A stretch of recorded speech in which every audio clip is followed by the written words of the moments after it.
I think Iran is turning into North Korea, the North Korea of the Middle East, and this is a huge problem, huge problem. Now, what do I mean by that? It exists for the sole purpose of funding the regime. It's a police state that uses police forces, internal security, and its military to stay in power and to control its people. So they have death camps, torture prisons, murder people at will, and it's getting worse and worse and worse by the day. The fact that the media are absent for the most part, they have ignored the urgency of the moment. The immediacy of the moment doesn't mean it's not happening, and it is happening. And unfortunately, people seem to be getting used to it. Not there, but outside of there. And I'm here to tell you, I'm never going to get used to this. Those people are suffering from a complete lack of civil liberties, a destitute economy, and a nearly non-existent middle class. It used to have a very vibrant middle class. Not anymore. The regime controls all aspects of the culture, communication, even whether the lights are turned off or on throughout the country, just like North Korea. And it is turning into a countrywide concentration camp, just like North Korea. Now, if we don't act, and by that I mean not diplomacy, but decisively, quickly, and overwhelmingly, with our military, against the top of the regime, Khomeini and his cohorts in that circle, Iran will in fact build nuclear weapons, as North Korea has, despite dozens of agreements over the decades with Republican and Democrat presidents, in which they pledged not to. And to be crystal clear, any regime that is willing to slaughter its own people by tens of thousands, as Iran is doing, and they would kill 250,000 if they have to, or 1 million of their people if they have to, they will not hesitate to launch ICBMs with nuclear warheads against our cities. And they are on the brink of perfecting that technology, which I'll get to in a moment. It's time that we understand in the West the mindset of the Islamists. It is a different mindset. It is a culture of death. Their intentions, and they repeat them openly, to take us out, to take out the West. That's why they exist, for their own power and to exercise that power and project it to destroy the West. They believe it's Allah's calling. They believe they're required to do it. Iran is weaker now than ever, and it will never be this weak again. Never. The opportunity to protect our own domestic national security interests, our own cities, our own way of life, to eliminate an enemy that is providing support to dangerous adversaries with imperial intentions, Russia, drones, China, oil, and so forth, and crucially, to stop the mass genocide of the Iranian people, who are a good people, who are an educated people, who are a Western people, who will be our friends and allies, who simply want freedom. If we don't do this right now, it's not going to get done. This is peace through strength.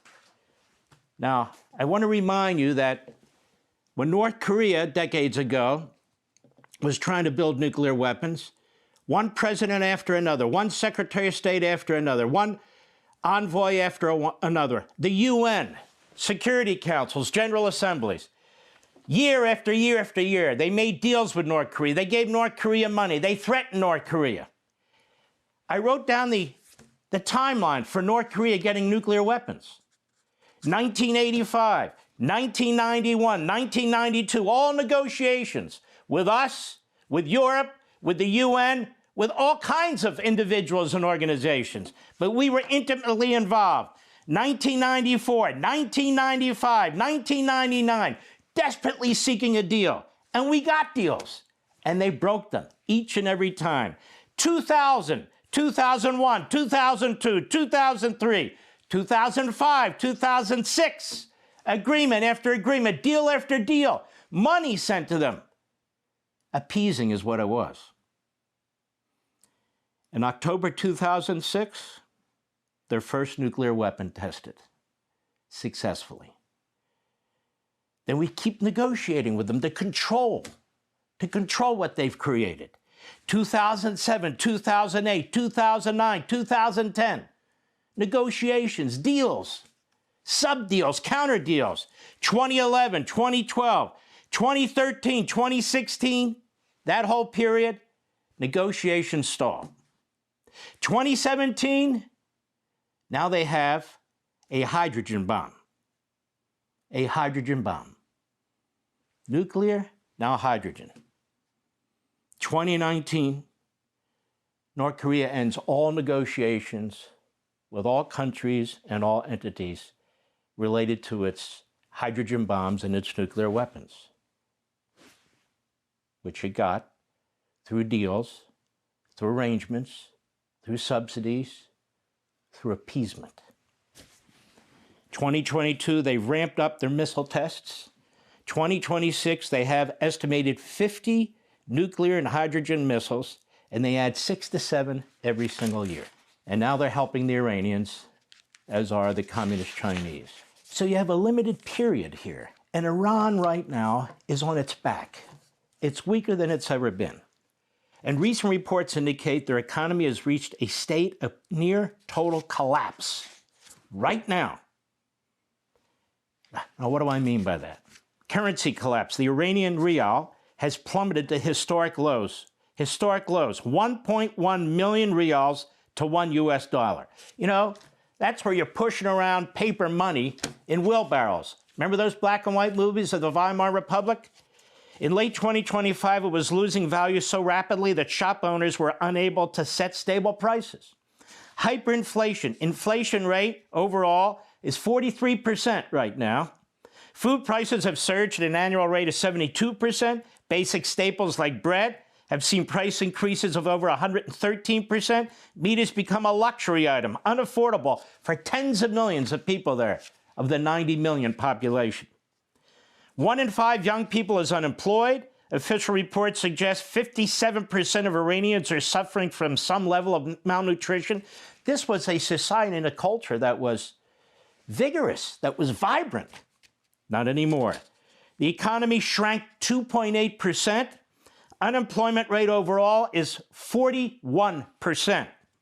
The banking sector is in crisis. A major bank recently collapsed under bad loans to regime cronies, and ATMs have frequently gone offline.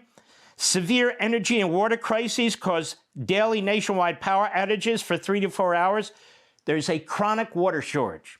Intense sanctions from the U.S. and Europe, alongside the aftermath of Israel's 12-day war with Iran, crippled oil exports and nuclear infrastructure, but they're rebuilding at a breakneck speed.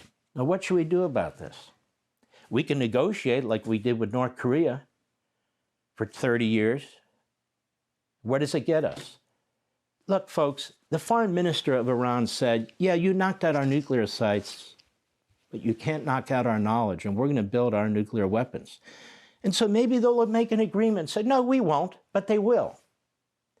Maybe they'll sign an agreement and say, okay, no more ballistic missiles, but they will.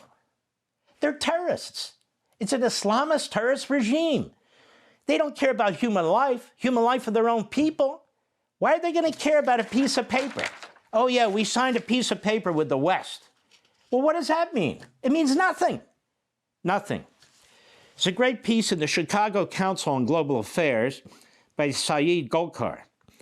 And he writes in part, the protests are a direct challenge to the foundation of regime legitimacy. Protest slogans no longer call for reform or accountability within the system. They reject the system itself. The state's response, killing thousands of people in just 2 weeks, reflects leadership's panic. The response has been one of mass repression, not crowd control, repression. A regime confident in its authority does not resort to killing its citizens on this scale. Such violence signals fear of collapse, not strength. Protest slogans no longer call for reform or accountability within the system. They reject the system itself. What is happening in Iran is not merely a domestic human rights catastrophe. It carries strategic consequences that extend far beyond the nation's borders. If President Trump were to authorize a targeted U.S. military strike, and he has threatened to do, it would not trigger a regional war, but instead expose how weak and constrained the Islamic Republic has become. For years, U.S. policymakers have treated Iran as a powerful and resilient regional actor, a perception that has become increasingly outdated. Today's Islamic Republic is a regime under siege from its own society, surviving through coercion rather than consent. Its economy continues to deteriorate, and ruling elites are deeply concerned about the prospect of being overthrown by the Iranian population. But they won't be overthrown by the Iranian population because they're not armed. They're not armed. And so they murder them. They just murder them. The mass killing of protesters confirms that the regime views its own citizens as a primary threat. Fears that a U.S. strike would provoke Iranian retaliation misunderstand the regime's strategic reality. Iran is in no position to escalate militarily. Opening an external conflict amid sustained nationwide unrest would be extraordinarily risky, and any serious retaliation against the United States would invite an overwhelming military response at a moment when the Islamic Republic's coercive apparatus is already consumed by internal security demands. Time after time, Iran has prioritized regime survival over escalation, revealing strategic weakness beneath its defiant rhetoric. And today's regime is far more vulnerable than it was in 2020 and even last year. The ongoing protest wave has absorbed the attention and resources of the IRGC and the Basij, the Inner Circle, whose primary mission is now domestic control. Retaliation against the United States would be reckless and unlikely, as the Islamic Republic lacks both the operational capacity and the political confidence to respond forcefully. Time after time, Iran has prioritized regime survival over escalation, revealing strategic weakness beneath its defiant rhetoric. I'm not downplaying the danger. They talk about these drones, and they'd have a surge of drones and so forth and so on. And there are ways to deal with that. The Israelis dealt with it in their 12-day war against Iran, and we dealt with it too. And there are ways to deal with it. But a hard, fast strike against the top of the regime, the head of the snake, to try everything possible to take him out, his inner circle out, and to hit some of the main sites where the drones are being hidden, where a lot is known about them, and where these other military sites are, where a lot is known about them. A massive, systemic attack is what's needed. Or this isn't going to go away. Or we're going to have a North Korea in the Middle East. A destitute people, impoverished and enslaved, but 90 million of them, and a nation that has now built a missile, an intercontinental ballistic missile that can go 10,000 kilometers. You know what that is? That's far enough to hit the east coast of the United States of America. And they're not going to stop unless they're stopped, because that's the mind. You know who's helping them? China. Those big transport planes that are coming, that's the fuel and so forth for more and more ballistic missiles. Let's say they have 2,000 ballistic missiles. What do you think they're going to have in 6 months? 10,000 ballistic missiles. Are we going to stop them then? Well, they're going to be stronger then. And more people will have been murdered and put down from the internal unrest that's taking place there. Their ICBM ambitions, Iran's ambitions, space program. They are advancing in their space program as I speak. And it indicates the Islamic Republic is also pursuing an intercontinental ballistic missile capability that can reach the continental United States, as we know. This is from the Great Hudson Institute. And China is a critical enabler of Tehran's ballistic missile production and ambitions, and cooperation between North Korea and Iran is going on as we speak.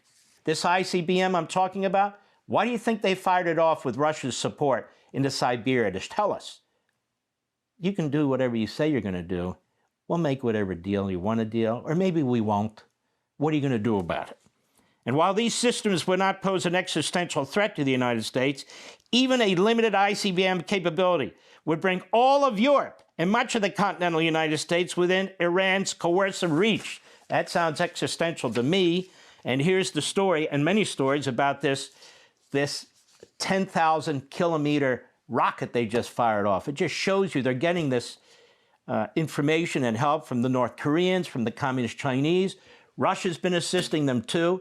And they are on breakneck speed. to break out. As poor as this country is, they're using the economy of the country, what resources they have. Their people will starve, they'll imprison them, they'll slaughter them, but they will continue to fund their military machine, their satellites, their missiles, their nuclear program, unless they're stopped once and for all. And that is my point. Now, one of the other reasons to deal with this regime is it's one of the main providers of oil to communist China.